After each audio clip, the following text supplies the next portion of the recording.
Aaradhya films के audio video सबसे पहले देखने के लिए लाल बटन दबाकर चैनल को सब्सक्राइब करें और हाँ, बेल आइकन को दबाना ना भूलें। एक जनी पत्नी बाड़ी, उनके पति परदेश जाता रह, अपना पति के कैसे दिल से समझावत तारी, कह तारी कि ये राजा जी तू जानत तारा कि तहरा बिना हम रही ना पाई, तू हमारा बिना रही ना पाइब।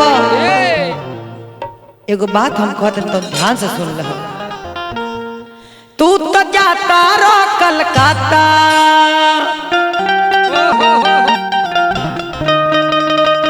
बाए बाए टाट करे जा, तू तो जाता रो कलकत्ता, बाए बाए टाट करे जा।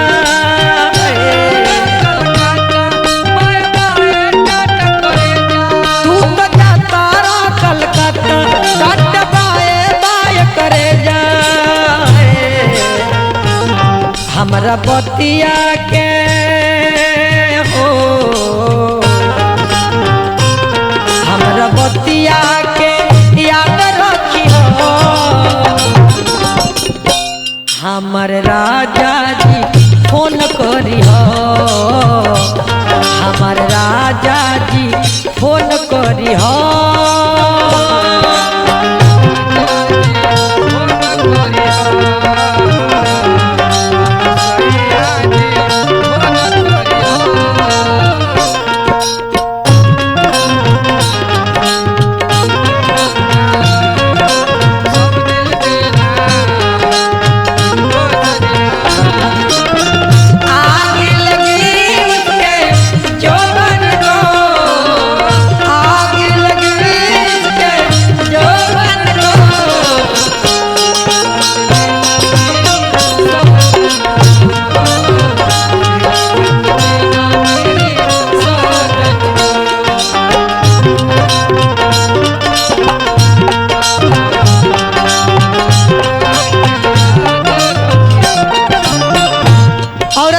राजा जी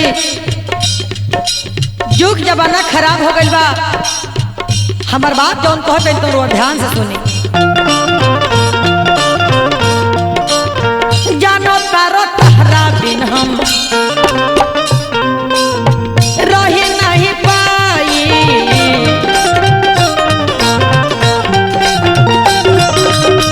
जल हम फोनवा से नहीं बतियाई,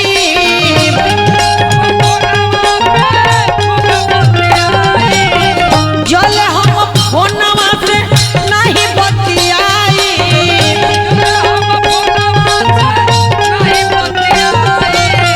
नहीं बतियाई। स्टेशन पर,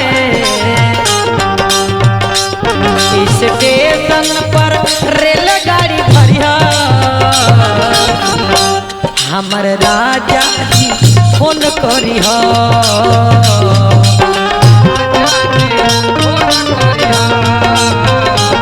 हमर सैया जी फोन करी हो।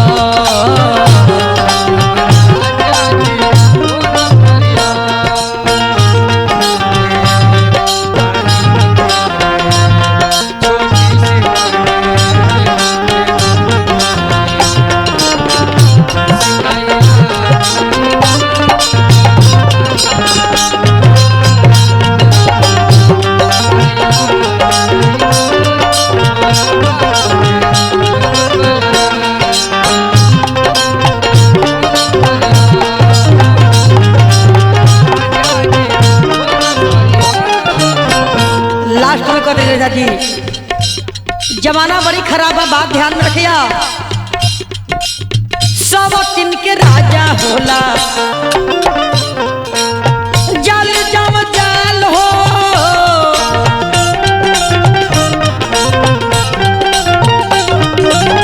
रखी हत पतिया हमर तू याद हो।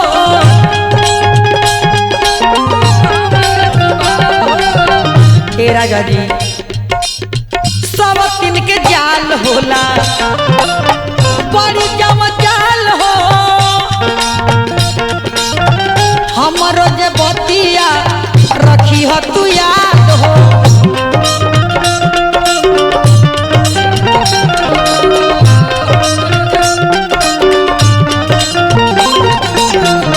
कौनो सवतीन पर है, कौनो सवतीन पर जनी मरी हो, हमर राजा जी फोन करी हो।